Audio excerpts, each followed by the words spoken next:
Hey everyone, my name is Yarrow and you're listening to the DIY Business Magic podcast.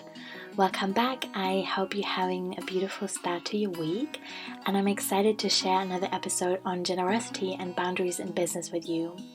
It's going to be another shorter solo episode, which I think it's great to kind of warm us up with the podcast and for us to get to know each other.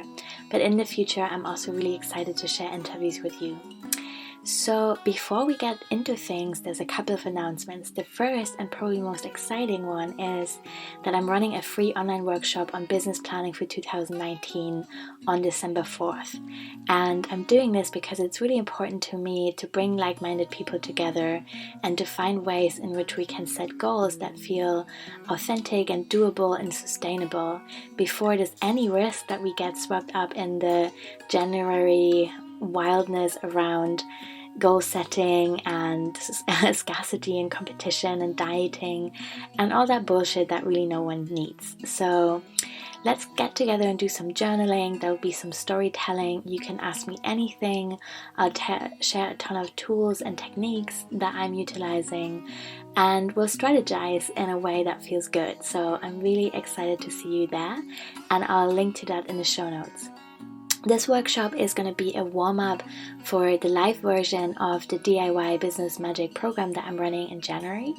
So quick recap, the DIY Business Magic program is an evergreen self-study program, meaning that you can sign up anytime and you can study it in your own pace. And it teaches you really anything, well, absolutely anything everything that you need to know to start a small business.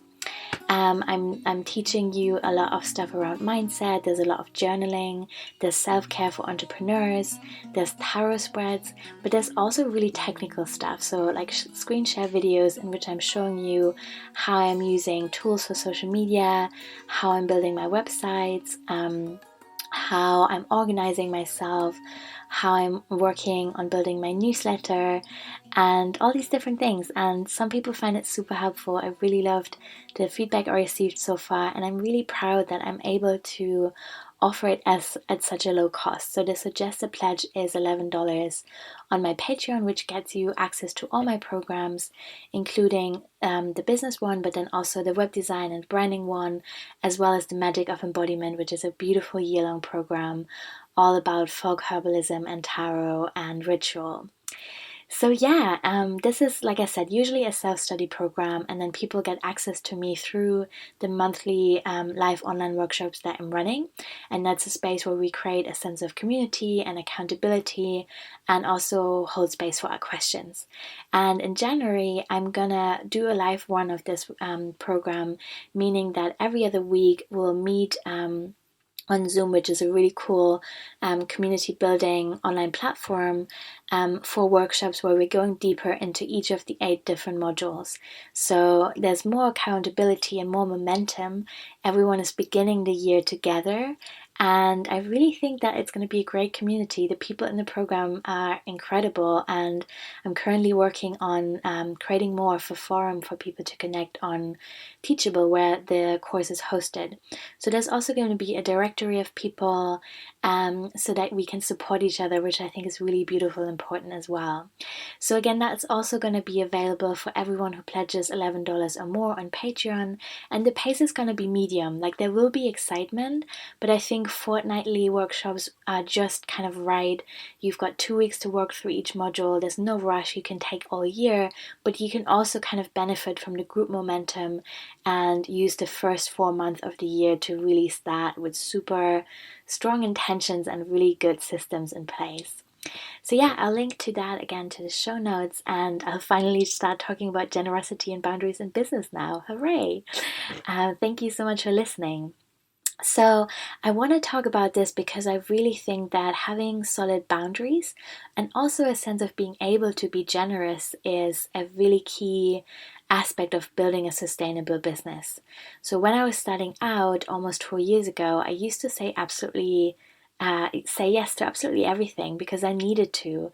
I had no savings and no regular income, and I knew I really wanted to make this web design stuff work for myself. And so in the first couple of months, I just needed to build a portfolio, and the first commercial or professional website that I created for someone took me about 2 weeks to make, and I charged £85 for it. So obviously I totally underpriced myself, and while that was the right thing to do at the time because I didn't have any connections or an existing portfolio, I really cared to help other people to not have to go through that process in the future. And I think as we think about pricing and boundaries and generosity, there's a ton of different things that can come up for all of us. If you're listening to this, most likely you are interested in things like accessibility and social justice and sustainability. So it can be really heartbreaking to come to a place where you're feeling drained and you're lacking energy for things that you care about, and you're noticing that you might have to charge more for what you're offering in order to honor your own limits and boundaries. That's definitely a place I've been in, and one of the things that I find really helpful is to remember all the different ways that the internet enables me to be generous with my time with a large amount of people without depleting myself. So to give you a more practical example, I in the first couple of years, well, I actually still do this, and I really enjoy being able to do it. But anyway, I increased my prices over the last couple of years, and I also offer a couple of sliding scale spots for web design projects a year for people that could otherwise not afford to work with me.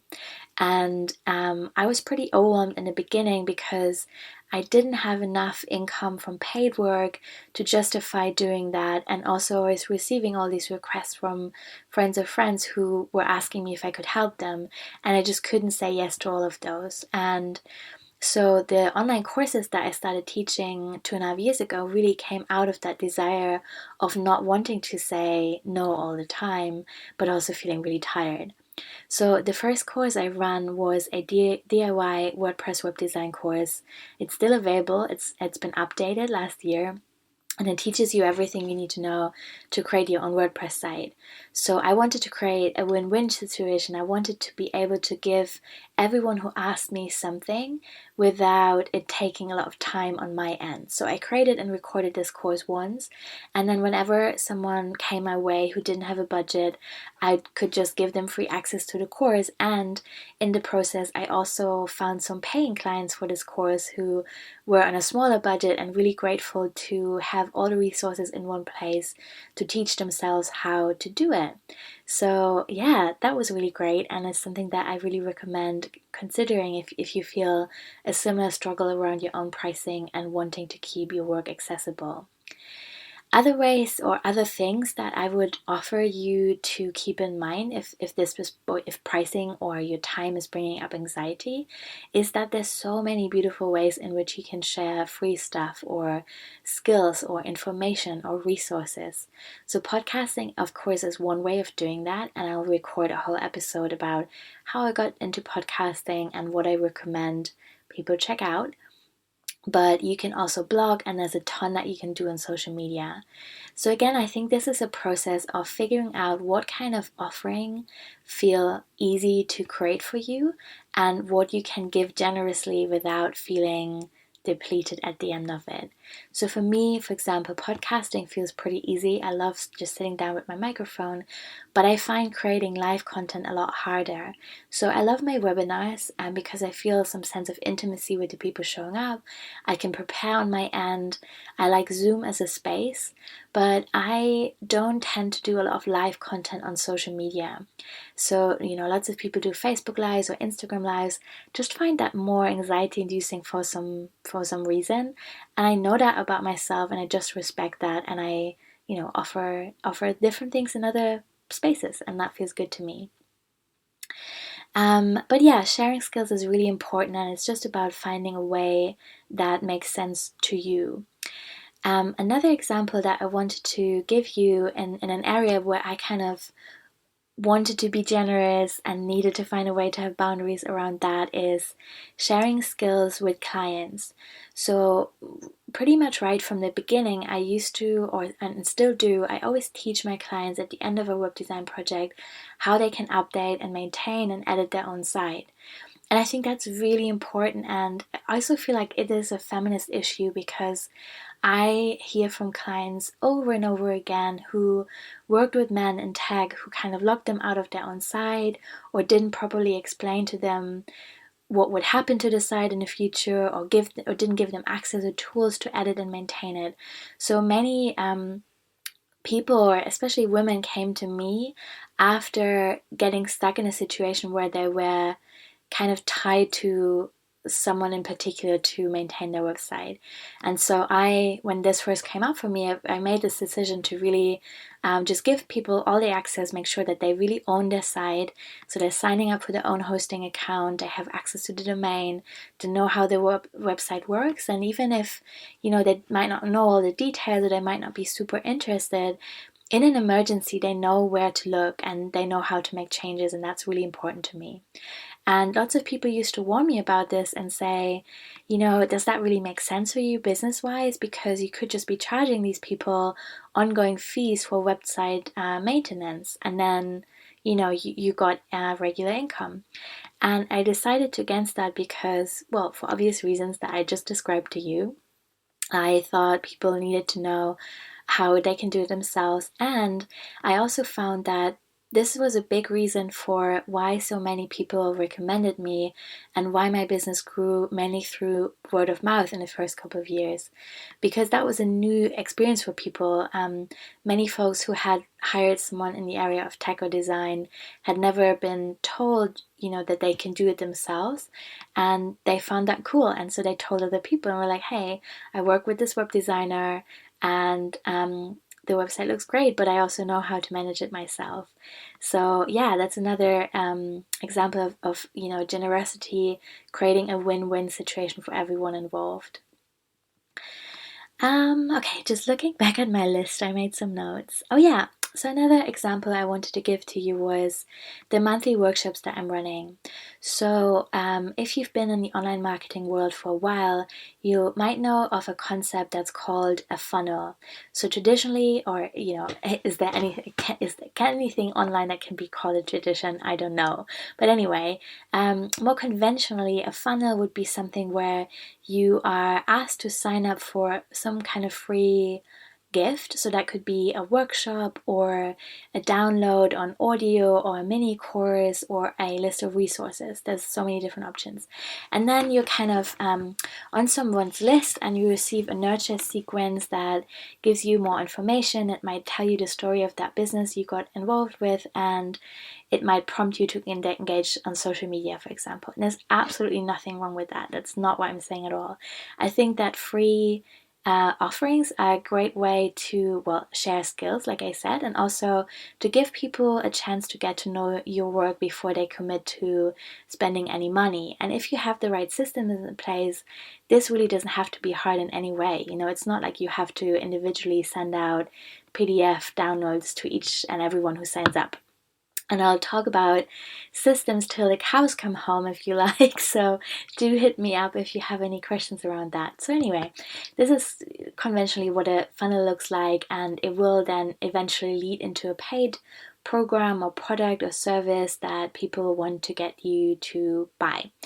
And like I said, there's nothing wrong, it makes total sense. But what I notice is that it feels really nice to offer free stuff not within the framework of a funnel where people are being led specifically to buy something right away. So what feels really good to me at this point in my business is to really sit with this idea that this is the free stuff, anyone can sign up for it. The people that will be in the right place and have the budget and the desire to work with me in a deeper way will spend money or buy something or become a Patreon. And it is 100% cool for everyone else to not do that, because it isn't right for everyone at this time to do an online course or join a group program or whatever. And I think this is maybe this sounds a bit far out, but I think this is a difference in the energetic approach, and that has become really important to me over time.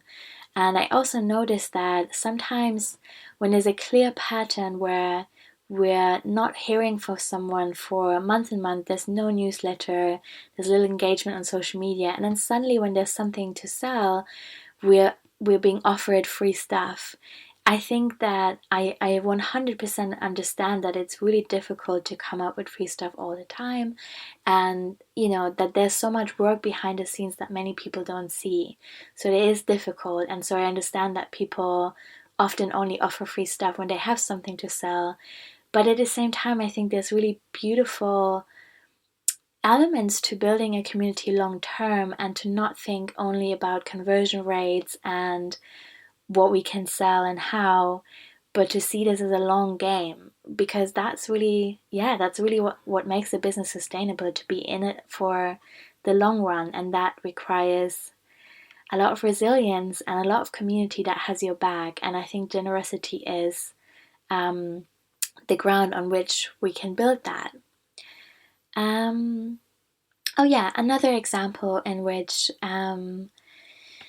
generosity has worked for me, but in which I also needed to find boundaries. So in the beginning, I was often spending a lot of time, a couple of times a week, in Facebook groups, and I would just search for questions around tech and design, and then I would answer them and share resources, and I wouldn't link straight to my work. But I found that many people found my answers useful, and then they went and checked my profile out, and some of them then got in touch and hired me. And I think that's a great way, again, to create a win-win situation. There will be a ton of people who just get an expert to answer their questions for free, which is great. And then there'll also be a lot of exposure for you, and you'll get to find new clients that might want to work with you. However, a boundary that I needed to set around that, for example, was that I really don't want to hang out on Facebook all the time, and I don't encourage people. Well, in fact, I actually actively discourage people from messaging me on Facebook, because I think it's not the right place for me to talk about business stuff. So I'm happy to talk about this in groups at specific times during the week, definitely not every day, but usually the best way to get in touch with me around business stuff is to send me an email, and then I can, decide how I want to work with my inbox, and that feels good to me. So I also want to talk about some boundaries that I drew around things that I'm offering. And also, by the way, I really don't want to make it sound like I'm some kind of saint who's offering free stuff all the time. I am also someone who needs to make a living. I'm asking for support. I talk about my Patreon a lot. I really appreciate that support. And I don't expect anyone to, do something similar or find that this is the right way for them to do it. All I want to do with this episode is to share how I found ways to be generous while also having good boundaries. And this could totally look like something completely different for you, and that's totally fine as well. But it is all about sharing, tools and approaches, and that's what I'm excited about. So anyway, here are some boundaries that I've put in place for myself. I don't do late night or weekend ad hoc work. So lots of people that I work with in a completely different time zone. I'm in the UK currently, and lots of my clients are in the Americas, and that means that when it's afternoon for them, it's already late night for me. So I'm communicating to them that they can always expect to hear from me within 24 to 48 hours, but I'm not gonna get on quick little jobs in the evening or at the weekend, because that's my downtime and I need to be off the screen as much as possible. I also don't answer emails over the weekend, and I have a fixed schedule for calls.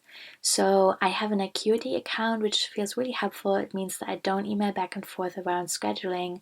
I just send people that link, and then within Acuity, I block specific times in the week for calls, and those are the only times that people can book in.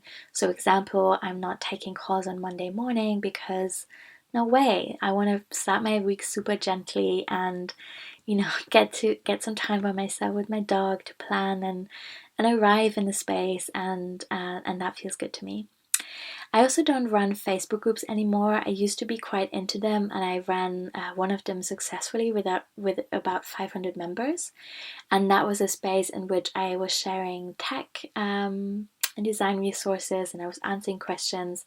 But I found that actually it was draining quite a lot of my energy to be in the space and answer questions, and I found that I was feeling quite a bit of pressure to be very present every day and to answer questions right away.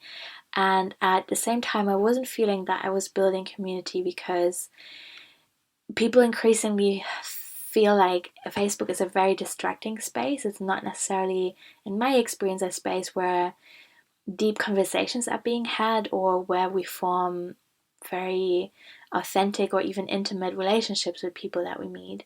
I find podcast interviews or webinars much better for that. So I let go of the two groups that I had. And I also decided not to be on Twitter anymore. I had built my Twitter account to 4,000 followers, but again, I found that I was not using it, and it didn't look good to have a space where, that was pretty dated. There was just not a lot going on there. And I felt that the kinds of conversations I wanted to have didn't really have a space on Twitter because it's such a fast-paced environment. And I know it works for a lot of people, and that's amazing. It just didn't work for me, so I let it go. And I'm not surrendering to the pressure to be everywhere all the time.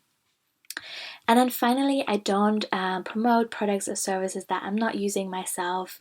And again, I'll have a whole episode about affiliate marketing and how I feel about that in the future. So I think it's important to talk about as well. Oh, and then one last thing, which is probably the most important thing, is regardless of how many hours I work that week, I will take time off if I need to. And that is, to me, about getting away from the mindset that only a 40+ hour week is, in air quotes, a full-time working week, whatever that's meant to mean.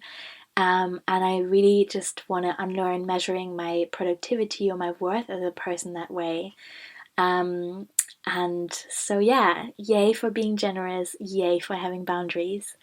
I hope that makes sense for you in some way, and I hope that it just kind of gave you a glimpse behind the scenes of how I'm navigating this stuff. And as always, if you have any questions at all, I would really love to hear from you, and I would totally appreciate your Patreon support or just leaving a review and sharing the podcast if you like it. Thank you so much.